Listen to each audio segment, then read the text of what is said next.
2024년 우리가 한 해 동안 지내왔는데 그 가운데 하나님의 행하신 일들, 모든 것들이 하나님의 은혜였고 하나님이 인도하셨음을 우리가 고백하는 날입니다. 그리고 이 시간에 이 찬양의 가사처럼 구원하시니 보좌에 앉으신 우리 하나님과 어린 양이 있습니다 라고 고백하면서 우리가 좀 약간 한 해 동안 있었던 감사한 것들, 고백해야 될 것들 모두 전해놨으면 좋겠습니다.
찬송가 79장 전해드리겠습니다.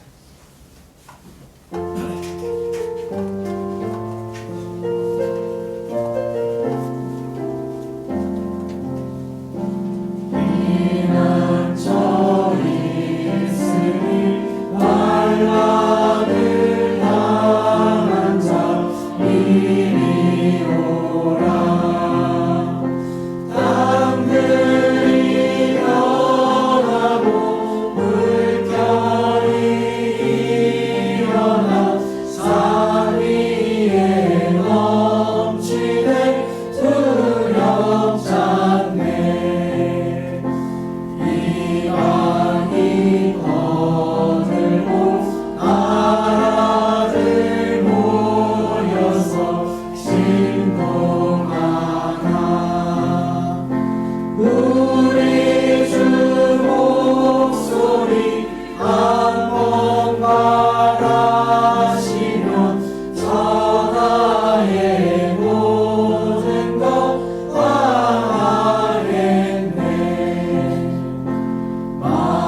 예, 최영호 집사님, 최영호 장로님 대표해서 기도해 주시겠습니다.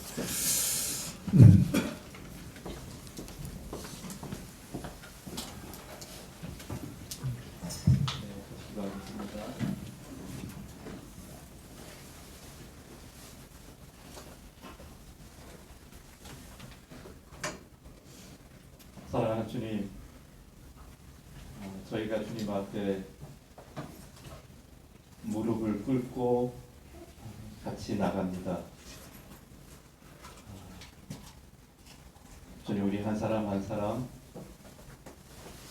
또 이 땅의 교회와 하나님의 말씀을 받은 모든 사람들 마음을 찢고 주님 앞에 돌이키고 주님 앞에 은혜와 용서를 구하는 마음으로 나아갈 수 있도록 주님 저희를 불쌍히 여기시고 돌이키는 마음을 허락하여 주시기를 주님 간절히 소원합니다.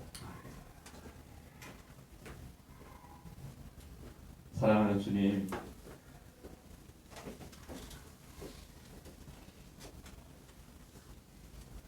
주님 우리가 주님의 엄미한 손길을 피할 수 있는 주님의 은혜의 날개 아래 저희를 감추어 주시기를 간절히 소원합니다.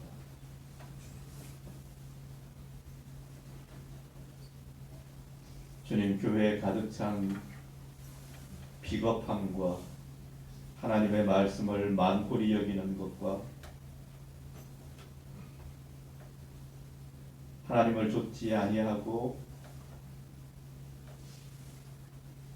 온갖 것들을 섬기는 것들,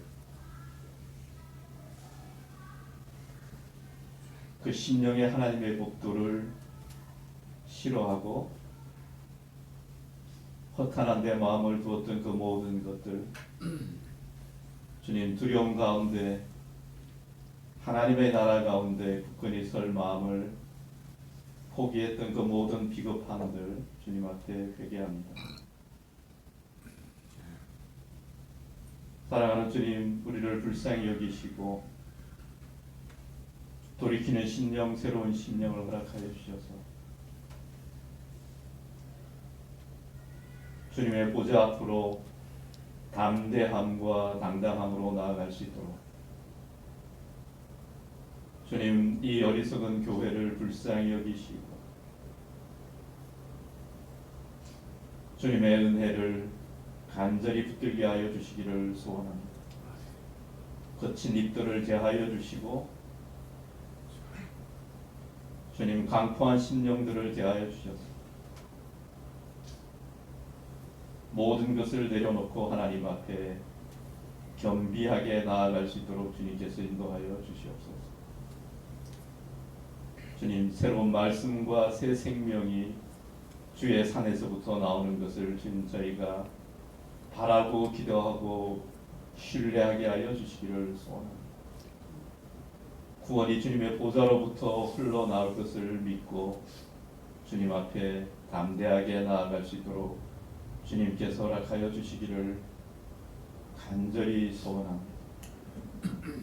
주님, 교회의 식구들 한 사람 한 사람들의 마음이 누구의 마음도 한 곳에 매이지 않게 도우셔서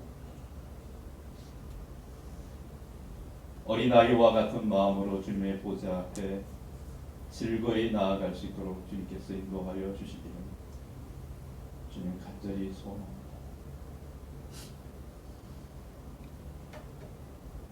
사랑하는 주님, 주님의 분노와 주님의 진노를 거두시고 주님 이 땅 가운데 샬롬을 허락하여 주시기를 소원합니다.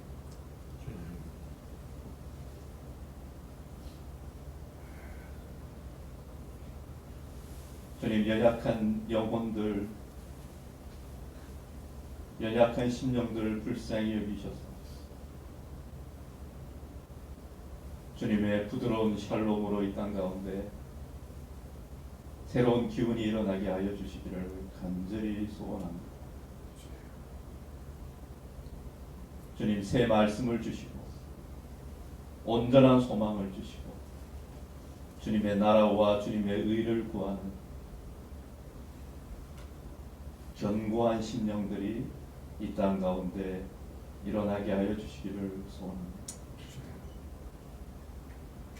주님, 저희가 하나님의 온전하심과 위대하심과 거룩하심을 신뢰할 수 있도록 주님 이 땅 교회를 불쌍히 여기셔서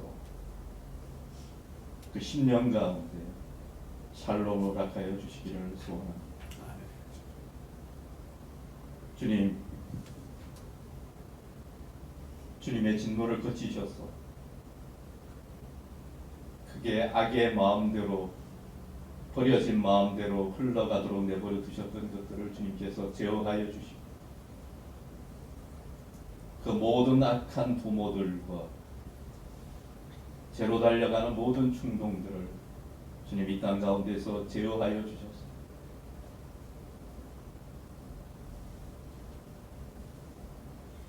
하나님의 어떠하심과 하나님의 엄미하심이 주님 드러나고 느껴지고 감각되게 하여 주시기를 소원합니다.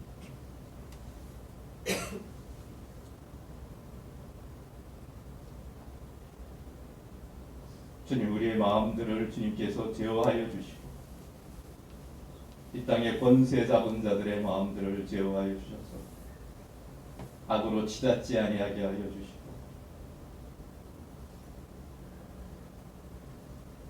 주님께서 다스리심을 드러내어 주시기를 간절히 소원합니다.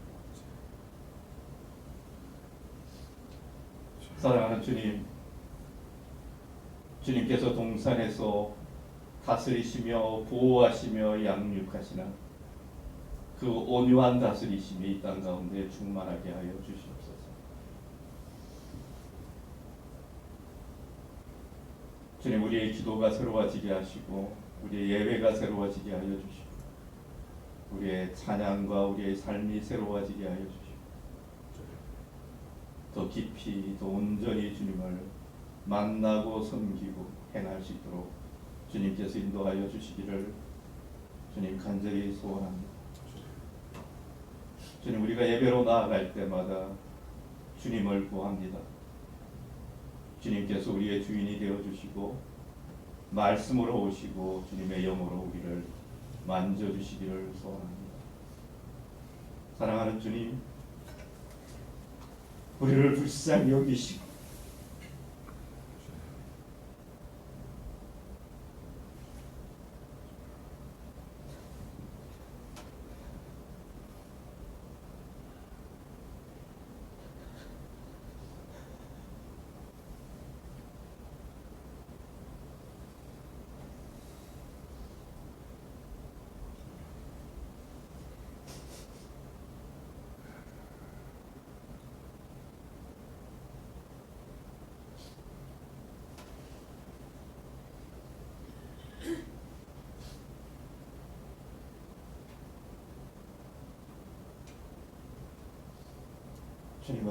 저희가 주님만 섬기게 하여 주십시오.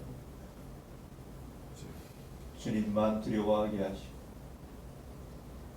주님께만 우리가 신뢰를 두게 하여 주시고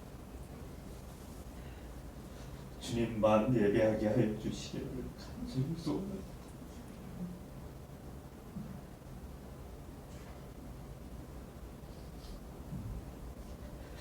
주님, 저희가 주님께서 주시는 기쁨만으로 기뻐하게 하여 주시고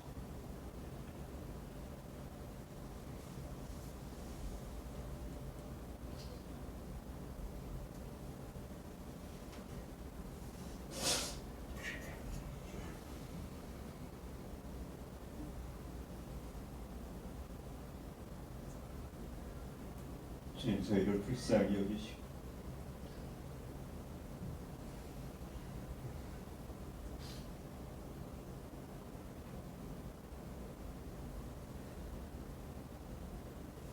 주님, 이때 우리를 만나 주시기를 간절히 소원합니다.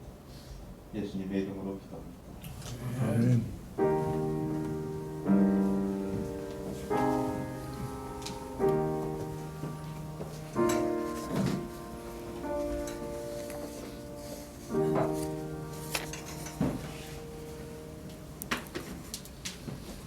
말씀은 요한복음 7장 19절부터 24절입니다.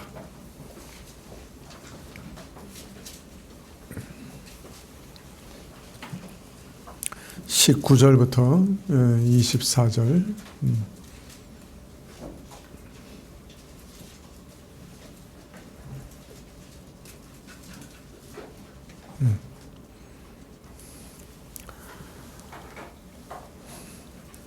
한 절씩 교독하시죠. 요한복음 7장 19절부터 24절까지. 모세가 너희에게 율법을 주지 아니하였느냐? 너희 중에 율법을 지키는 자가 없도다. 너희가 어찌하여 나를 죽이려 하느냐?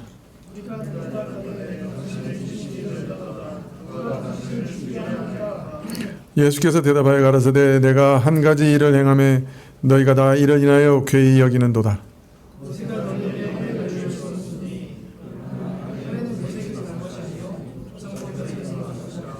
그러므로 너희가 안식일에도 사람에게 할례를 주느니라. 모세의 율법을 폐하지 아니하려고 사람이 안식일에도 할례를 받는 일이 있거든. 내가 안식일에 사람의 전신을 건정케 한 것으로 너희가 나를 노여워하느냐? 공의의 판단으로 판단하라 하시니라. 아멘. 네. 광고 한 가지 드리려고 합니다. 우리 정서연 자매, 유혜승 형제가 1월 7일 날 해외에 전도 여행을 갑니다. 우리 서연 자매는 대만으로 가고 유혜승 형제는 인도네시아로 가는데 1월 7일 날 출발합니다. 잠깐 일어나 보세요, 두 분. 예, 계속해서 기억하시고 기도해 주시면 좋겠습니다. 한 분은 2주, 한 분은 3주인가요? 2주, 저쪽은 8일. 예, 꽤 그래도 깁니다. 추운 겨울 나라에서 더운 곳으로 가니까 건강 잘 유지하고 또 좋은 경험하고 복음을 전하고 올 수 있도록 기도해 주십시오. 예, 앉으십시오. 예. 네, 저희 교회는 앞으로 전도여행 가는 분들에게 교회에서 30만 원씩 지원하기로 결정을 했습니다. 그래서 우리 형제들 또 젊은 청년들 많이 이렇게 경험하시고 그러시면 좋겠어요. 예.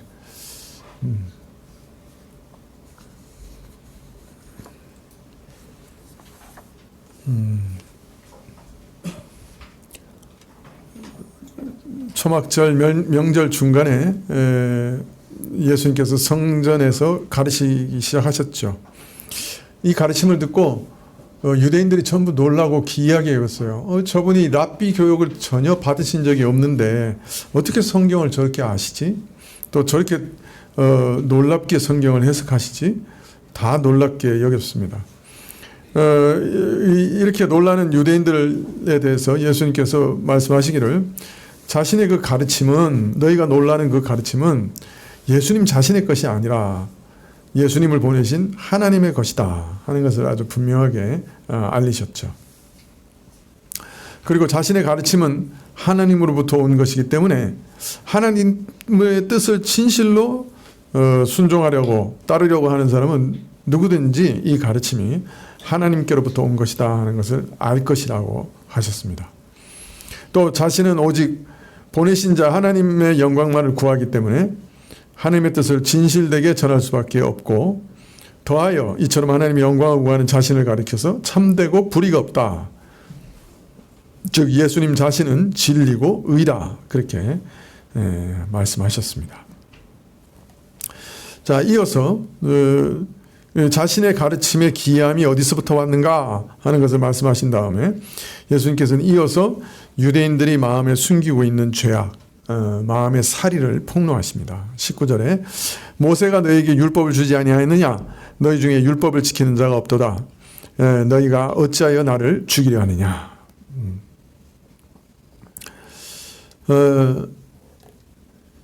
우리가 지금 이 말씀을 읽으면 그렇게 충격적이지 않지만은 이 말씀을 들은 유대인들은 정말 충격적이었을 거예요. 아마 전기에 감전되는 것처럼 놀랐을지도 몰라요.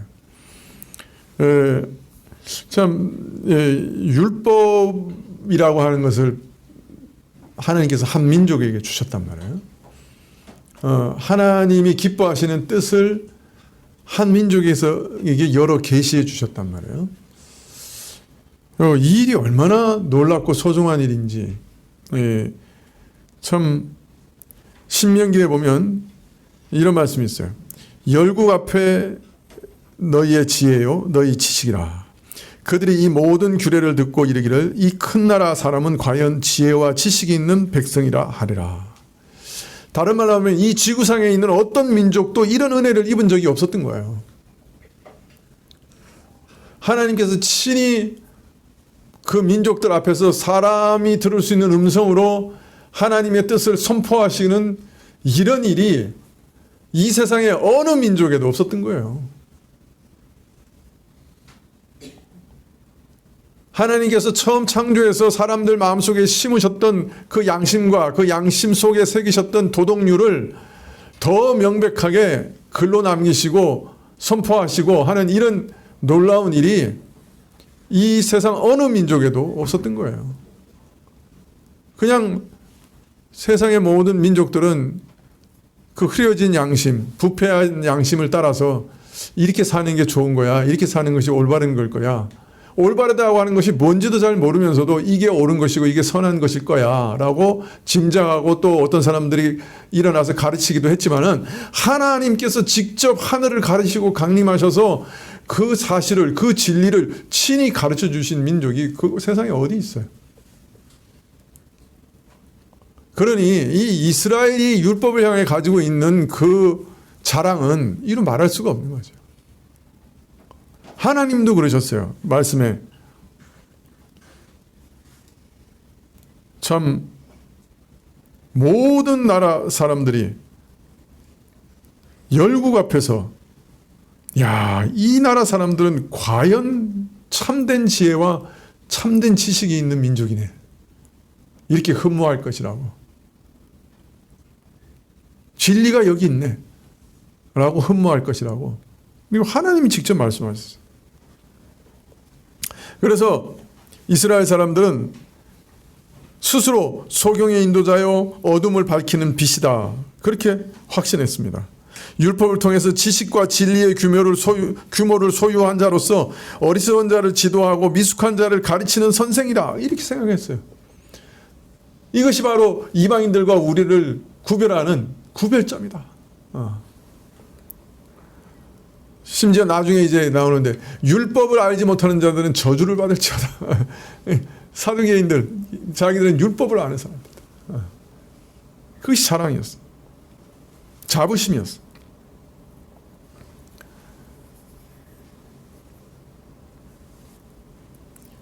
그래서 이스라엘은 율법을 소중히 여겼고 율법을 지키기 위해서 목숨을 내걸었어요.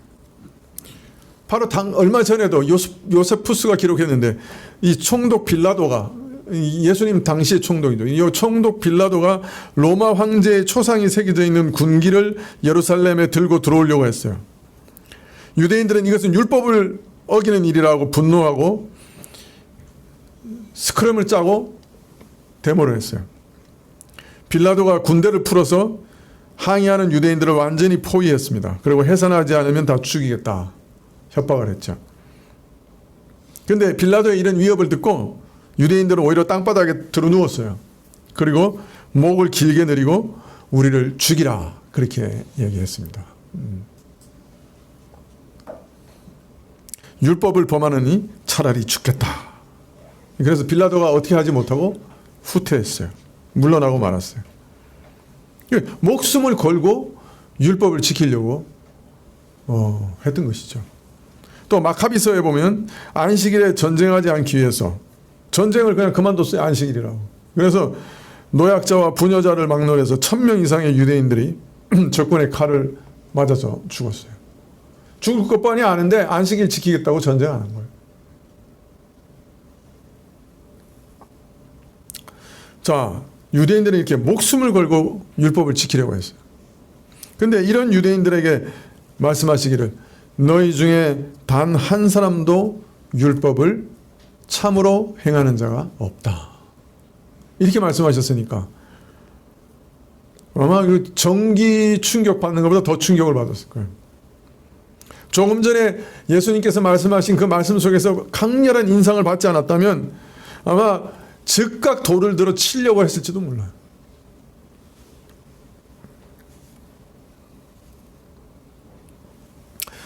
예수님께서는 율법에 이렇게 열심히 있는 유대인들이 율법을 지키지 않고 오히려 범하는 구체적인 증거를 제시하시기를 너희가 어찌하여 나를 죽이려고 하는가. 정당한 이유 없이 나를 죽이려 하는 이 일이 바로 율법을 범하는 일이 아니고 무엇이냐. 물론 이 말씀은 단순히 이유 없이 또 재판 없이 사리를 품고 예수님을 죽이려고 한 것에 대한 지적일 수도 있지만은 더 나아가서는 사실 바로 예수님께서 율법의 제정자셨어요. 하나님의 아들로서 율법을 만드신 분이셨어요. 그리고 율법의 참 해석자셨어요. 또 율법이 가르치고 기대했던 것이 바로 그 선지자가 바로 예수님이셨어요. 그런데 바로 이 메시아를 죽이려고 하니 이것은 바로 율법을 통째로 부인하는 것 아니냐 하는 내용을 담고 있는 말씀이라고 할 수 있겠죠. 율법의 제정자가 바로 여기 계시는데 율법이 말하는 그 모든 의와 진리가 바로 이 메시아를 가리키는 건데 그 율법이 기대했던 그 메시아가 바로 이분인데 그 메시아를 죽인다고 하면 율법 통째로 다 부인하는 걸 마찬가지예요. 예수님께서 이렇게 저들의 마음의 죄를 폭로하시자 20절에 무리가 대답하되 당신은 귀신 들렸도다. 누가 당신을 죽이려고 한단 말입니까? 라고 되물었습니다. 이 말은 갑자기 마음속에 있는 죄를 지적당하자 죄를 인정하고 회개하는 것보다는 오히려 붕괴하며 당황하면서 자신의 죄를 엉뚱하게 예수님께 씌우려고 하는, 그래서 예수님을 귀신 들린 자로 몰아세우려고 하는 일이었다라고 볼 수도 있을 겁니다.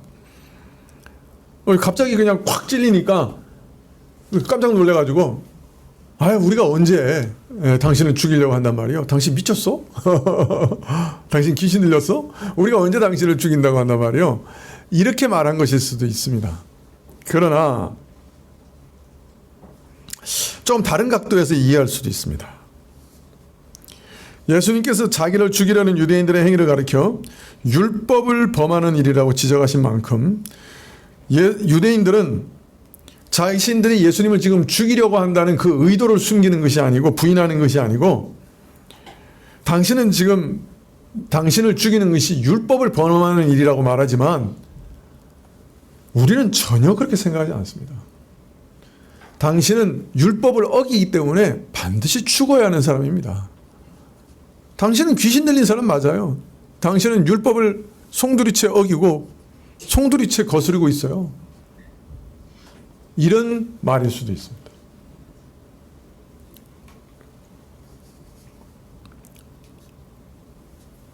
즉 예수님을 죽이려고 하는 의도를 부인하는 것이 아니고 예수님을 죽이는 일이 율법을 범하는 일이라고 하는 것을 부인하는 거죠. 즉 자신들은 율법을 지금 어기고 있다는 생각이 전혀 없다.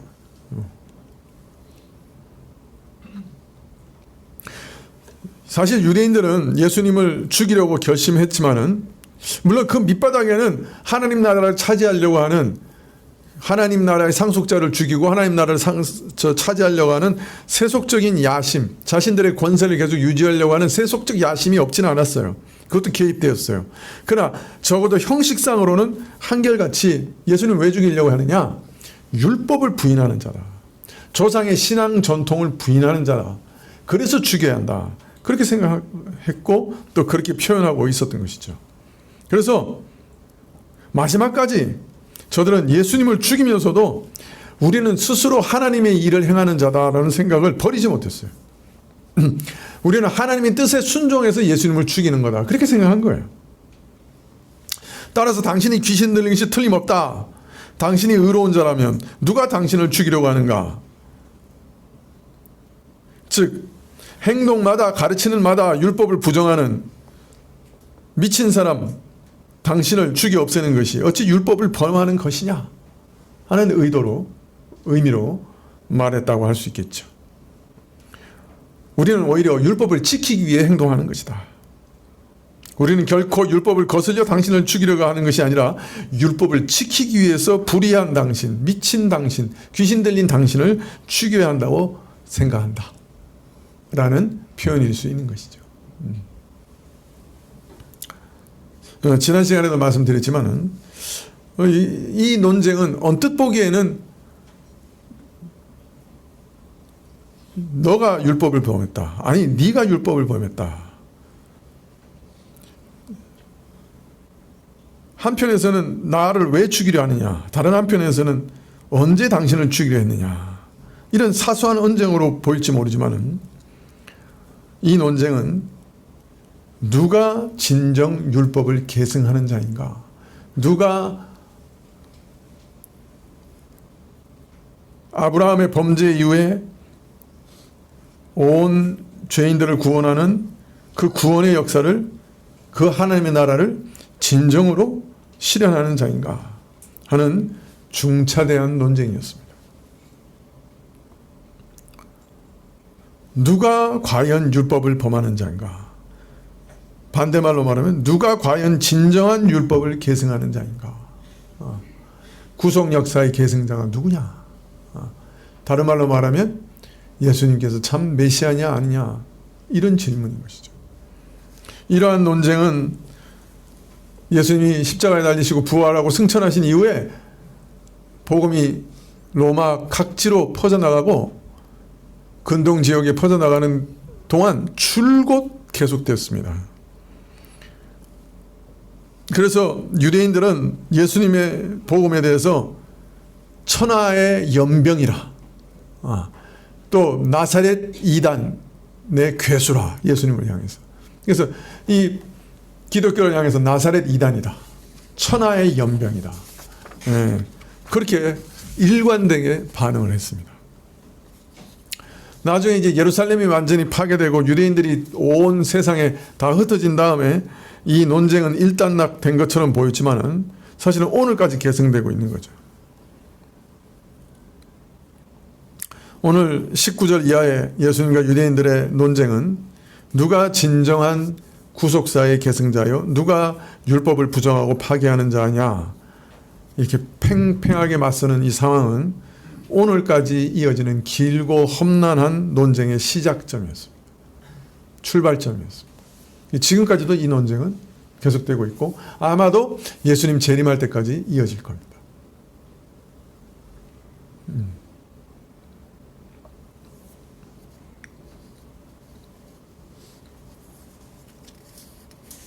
그래서 중동에 일어나고 있는 지금의 전쟁을 보면 누구 편을 들어야 될지 모르겠어요. 둘 다 이단이야. 유대교도 이단이고 이슬람교도 이단이고. 21절에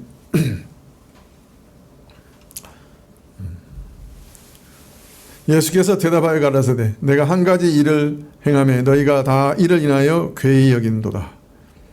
모세가 너희에게 할례를 주었으니 그러나 할례는 모세에서 난 것이 아니요 조상들에게서 난 것이니라. 그러므로 너희가 안식일에도 사람에게 할례를 주느니라. 모세의 율법을 폐하지 아니하려고 사람이 안식일에도 할례를 받는 일이 있거든 내가 안식일에 사람의 전신을 건전케 한 것으로 너희가 나를 노여워하느냐. 외모로 판단하지 말고 공의의 판단으로 판단하라 하시니라. 네, 저들이 율법을 오해하고 저들이 율법을 잘못 적용하고 저들의 율법을 어그러뜨리고 있다고 하는 것을 한 구체적인 예를 들어서 지금 말씀하고 계십니다. 예수님이 공생애가 시작되고 세월이 지나갈수록 예수님의 가르침이 분명해질수록 예수님과 유대인 간의 갈등이 깊어졌죠. 드디어 유대인들은 예수님을 죽여야 되겠다고 결심하게 이르게 되었는데요. 그래서 이번 초막절에는 노골적으로 사리를 드러내고 예수님을 죽이기 위해 수소문하며 찾아다녔는데요. 왜 이런 상황에 이르게 되느냐? 예수님께서는 이 이상한 사태, 이해하기 어려운 사태의 진정한 원인이 무엇이냐? 그것은 유대인들의 율법에 대한 무지와 오해 때문이었다.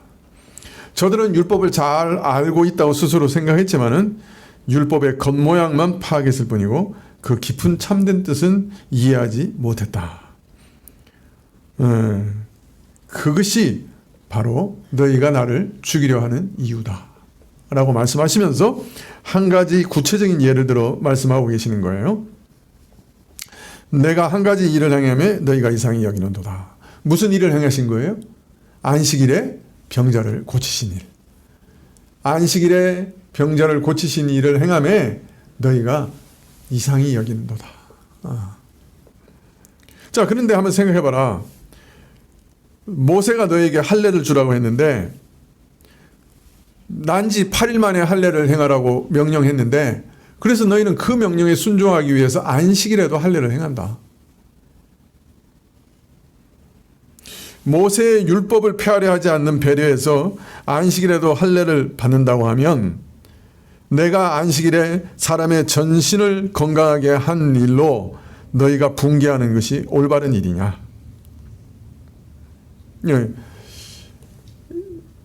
지난번에도 한 말씀드렸지만 요한복음 5장 16절 이하에 유대인들이 결정적으로 예수님을 죽이려고 결심한 일은 안식일에 병자를 고치신 일 때문이었어요. 또 이 일을 비난하는 유대인들에게 하나님께서 일하시니 나도 지금 일한다 라고 얘기하셔서 자신이 하나님과 방불한 자라고 말씀하시는 것 때문에 유대인들이 예수님을 죽이려고 한 것이죠.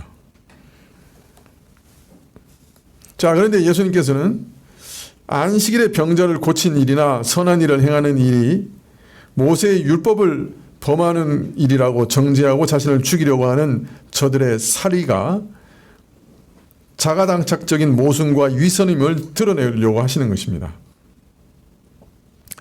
모세가 명한 할례를 유대인들이 중요하게 생각해서 명령을 범하지 않기 위해서 안식일에도 할례를 행했어요. 만일 저들이 행하는 일이 정당한 것이라면 적어도 저들의 행동이 정당화되려고 하면 안식일에도 할례를 행할 수 있다는 어떤 설명이 있어야 되는 거예요. 그죠? 이들이 이중적으로 행하는 것이 아니라고 하면 나름대로 안식이라 할지라도 할례라고 하는 일을 행할 수 있다는 나름의 어떤 이해가 있어야 되는 거예요. 그렇죠? 그래야 이게 범법하는 일이 아닐 거 아니에요. 그런데 안식일에 이 사람들이 할례를 행하고 있단 말이에요. 그러면 이것은 할례를 행할 수 있다는 어떤 근거가 있어야 되는 일이란 말이에요. 어떤 이론적인 근거가 있어야 된다. 네. 안식일에는 율법을 보면 제사장들은 안식일에 2배 일을 해야 돼요. 왜냐하면 재물이 2배예요. 안식일에 제사장은 2배로 바빠. 그리고 안식일에 할례도 행해. 또 안식일에 만일 우물에 소나 양이 빠지면 건져낼 수 있어. 그러니까 안식일에도 행할 수 있는 일들이 있는 거예요. 그렇다면 그게 무슨 근거로 그 일을 하느냐 말이에요.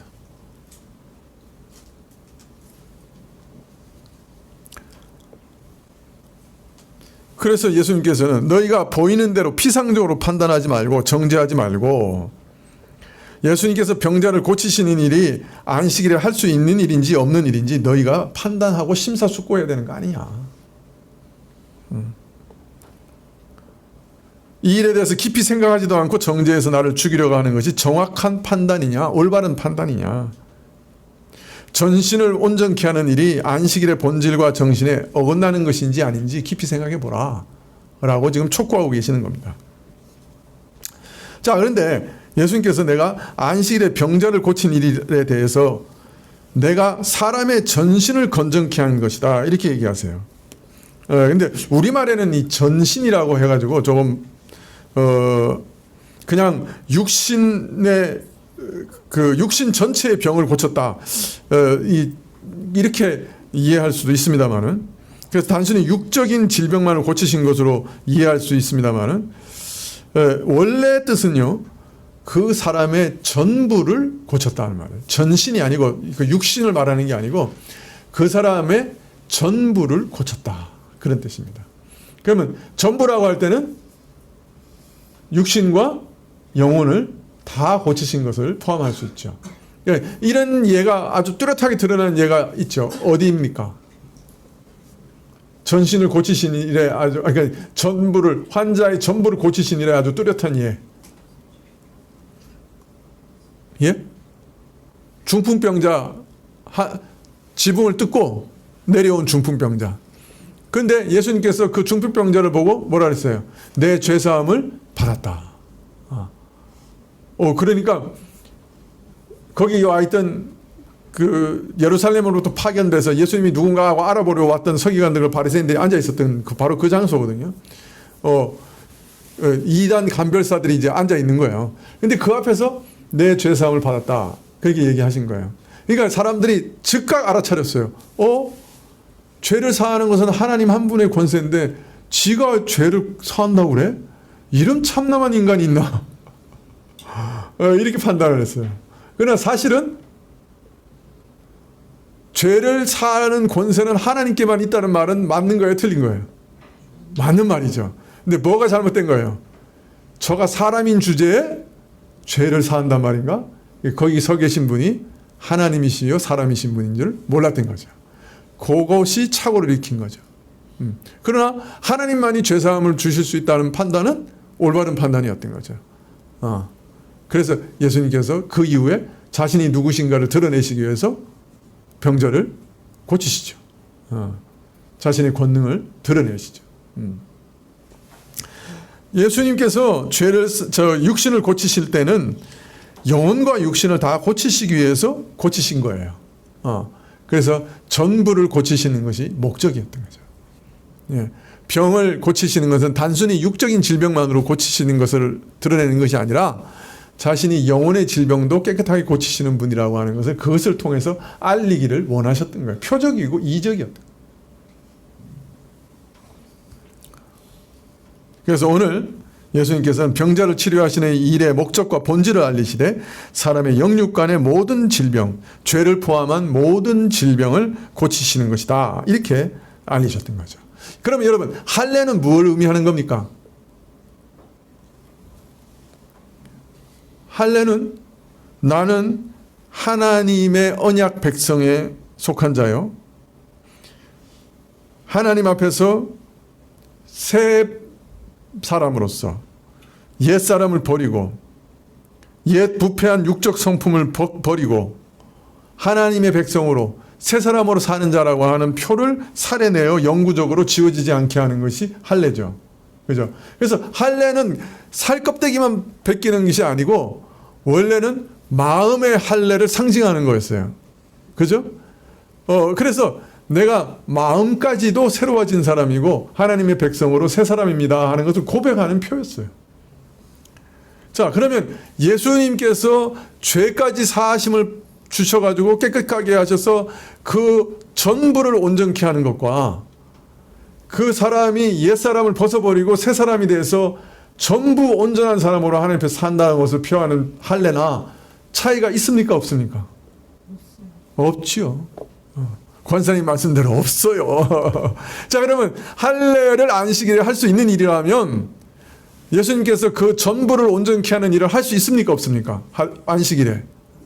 할 수 있는 거죠. 할 수 있는 일이죠.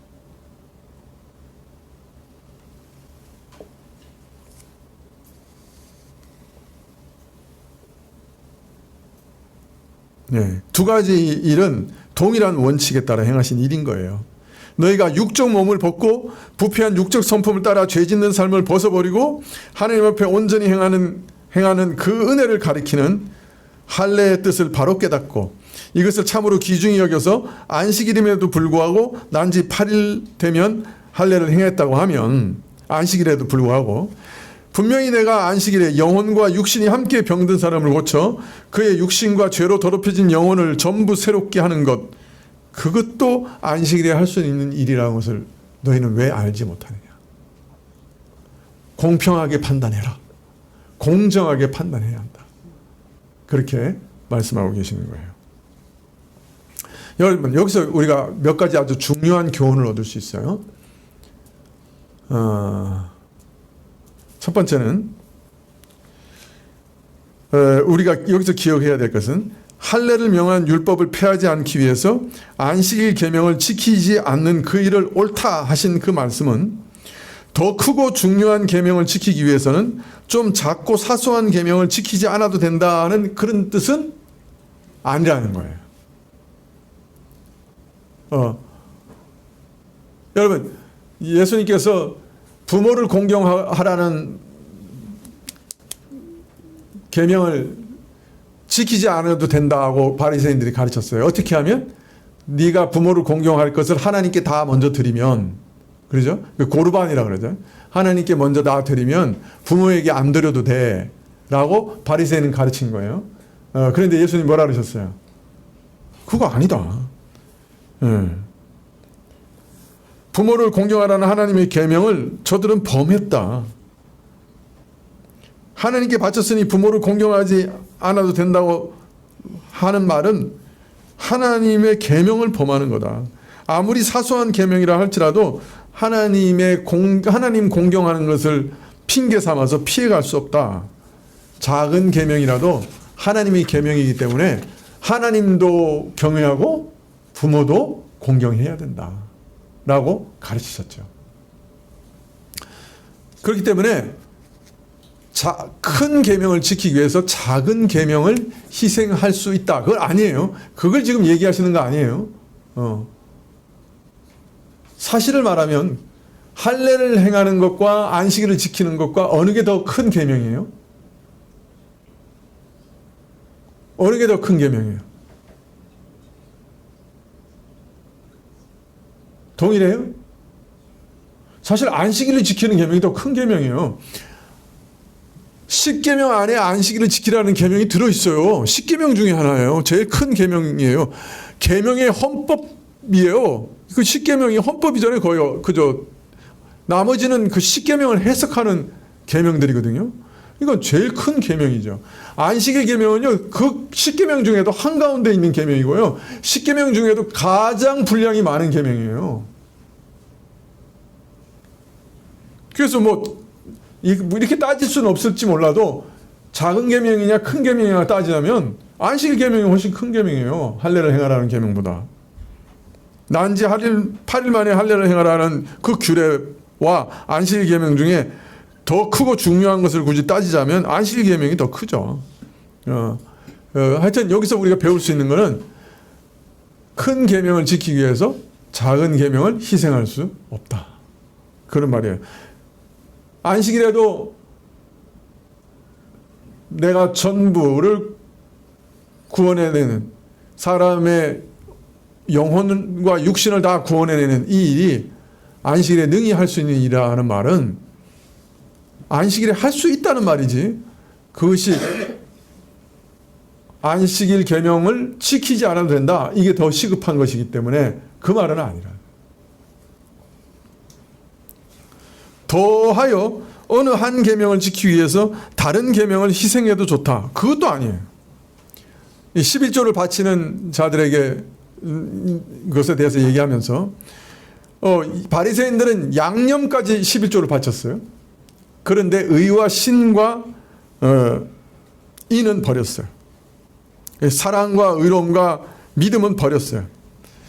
근데 이 유대인들을 향해 밝히기를 중요한만 지키면 사소한 것은 지키지 않아도 된다고 말씀하지 않으시고 이것도 행하고 저것도 버리지 말라 그렇게 말씀합니다. 크고 작은 계명이든 어떤 계명도 희생해서는 안 되는 거예요. 자, 그렇다면 어떻게 할례를 행하는 일이나 예수님께서 병자를 고치사 영육 전체를 새롭게 하신 일이 안식일 계명을 범하는 일이 아닐 수 있는가? 그것은 안식일이 어떤 날이냐 하는 바른 이해에서 보면 그 일은 안식일에서 능히 할 수 있는 일이었기 때문에 가능한 것이었죠. 예. 유대인들은 안식일은 무조건 일하지 않는 날로만 생각했어요. 예. 일하지 말라 그것만 아주 이렇게 매여 있었던 거예요.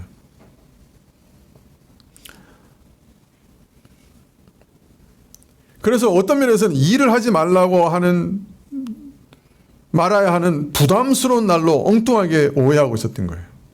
그래서 예수님께서 안식일에 병고침을 주시는 것을 보고 안식일을 범한다 오해했던 것이에요. 자, 그런데 안식일은 원래 어떤 안식을 허락하시는 날이에요? 왜 우리가 안식이 무너진 거예요? 왜 안식을 잃어버린 거예요? 아담이 범죄했기 때문이에요. 다른 말로 하면 죄로 인해서 우리가 안식을 잃어버린 거예요. 안식일은 그 본질이 우리가 죄로 잃어버린 모든 안식을 회복하는 날이에요. 또 앞으로 완전하게 회복할 날을 바라보는 상징이었어요. 그렇기 때문에 사람을 살리고 온전하게 하는 은혜의 날이 안식일이요. 또 죄로 잃어버린 하나님의 신령한 은혜를 누리는 날이 안식일이요. 그래서 할례를 행하는 일이나 병자를 고쳐 영육간에 온전케 하는 일은 안식일을 범하는 것이 아니고 안식일의 본질에 가장 합당한 일이요. 적극적으로 행해야 될 옳은 일인 거예요. 안식일 회복하게 해주는 일이니까. 죄로 망가진 것을 회복해서 안식하게 해주는 일이니까.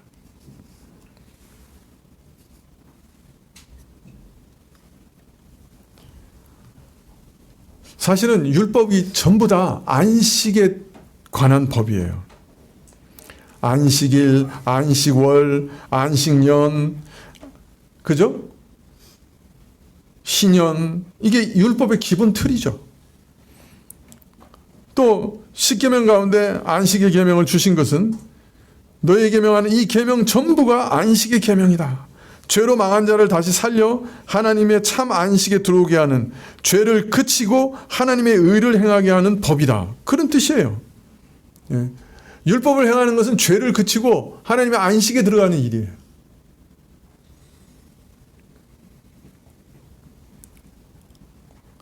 따라서 안식일은 하나님께서 그 지으신 것을 귀중히 여기시고 축복하시고 거룩하게 하시는 은혜의 날이요, 범죄로 말미암아 모든 것을 잃어버린 죄인에게 더 나은 것, 더 온전한 것을 회복해 주시는 것이요, 그것을 상징하고 드러내는 날이 안식일이에요. 그렇기 때문에 안식일에는 굶주린 자에게 성물을 주어 먹게 하는 일도 탓하지 않으셨고, 귀신 들린 자를 풀어 자유케 하시는 일이나 병든 자를 고쳐 온전케 하시는 일이나 심지어 우물에 빠진 짐승의 생명을 불쌍히 여겨 구원하시는 일도 잘못되었다고 하지 않으시고 오히려 안식일에 합당한 일이라고 하신 거예요. 그것이 참 안식을 돌려주는 일이니까. 따라서 안식일에 악을 행하는 것보다 선을 행하는 것이 옳다 하신 말씀도 선한 일이면 무엇이든지 안식일에 해도 좋다 그런 말은 아니라는 거예요. 안식일은 사람을 위해 존재하므로 사람을 위한 일이기만 하면 안식일을 해도 무방하다 그렇게 이해하면 안 되는 거예요. 짐승을 구하기 위해 안식일에 구애받지 않는다면 하물며 사람을 구하는 일이라면 당연하다 하시는 말씀도 무슨 유익한 일이든 선한 일이든 안식일을 희생하고도 해도 좋다 그런 뜻은 아니라는 거예요. 오히려 오늘 말씀은 안식일의 본질이 무엇이냐, 죄로 빼앗긴 안식을 돌려주는 것이 안식일이니 죄로 파괴된 모든 것을 회복하게 되는 일은 할 수 있는 일이라. 그래서 죄로 망가진 영육을 회복시켜 주시고 죄로 망가진 사람을 새 사람으로 인치시는 할례를 행할 수 있는 일이고, 그래서 오히려 안식일의 본질을 말씀하시며 내가 행하는 일이 안식일의 본질에 합당한 일이 아니냐 공평하게 판단해라 라고 질문하신 것이죠.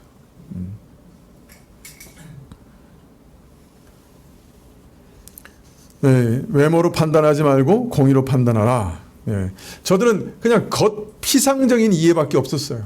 안식일에 대해서도 그냥 피상적으로 일하지 않는 날이라는 이해밖에 없었던 거예요. 그러나 가장 표피를 꿰뚫고 율법이 말하는 것이 무엇을 말하는지 참 뜻을 이해하지 못했어요. 율법의 그 안식이 뭘 우리에게 가르치시는지 그걸 몰랐어요.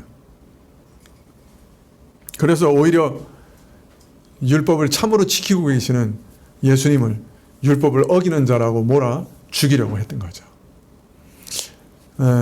여러분, 우리가 이 성경 말씀을 그 원래 의도대로 그 깊이를 알고 이해하고 순종하는 것이 정말 중요합니다.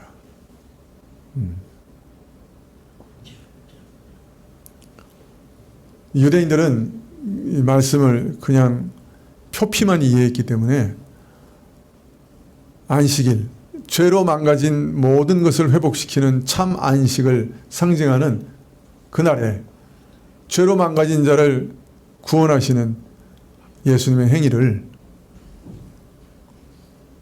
안식일에 적합한 그 일을 안식일을 범하는 일이라고 몰아세우고 죽이려고 했어요. 우리도 그런 실수를 얼마든지 할 수 있겠죠. 말씀을 참으로 깊이 이해하고 올바로 순종하는 것은 정말 너무나 중요합니다. 그래서 우리가 계속 성경을 배우고 있는 거예요.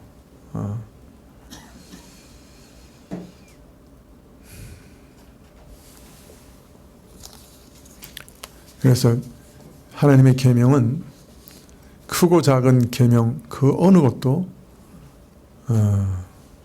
다 순종해야 돼요. 한 계명을 지키기 위해서 다른 계명을 어기는 그런 일도 있을 수 없습니다. 하나님 말씀의 본질에 합당하게 이해하고 그 본질을 따라 잘 순종해가는 우리가 되시기를 소원합니다. 기도하시겠습니다.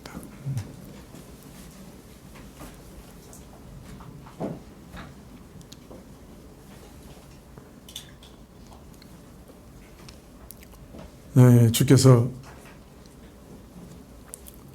우리에게 그 죄의 고단함에서 죄로 인한 심판과 두려움과 환난과 그 고통에서 건지셔서 하나님의 참 안식을 주셨는데, 이러한 안식을 우리가 충분하게 또 매일 누릴 수 있도록 도와주시기를 원합니다. 죄를 지을 때마다 우리의 평안과 안식이 깨어지오니 주님, 그때마다 우리가 참으로 회개하고 돌이키며 하나님께로 돌아가게 하옵시고 우리의 영원한 속죄의 구주 예수 그리스도를 통해 죄 씻음 받게 해주시고 그것을 경험하고 확신하게 해주시고 다시금 하나님의 평강과 안식으로 돌아설 수 있게 허락하여 주십시오. 이 안식을 누리다가 영원한 안식 가운데 다 들어갈 수 있도록 허락하여 주십시오.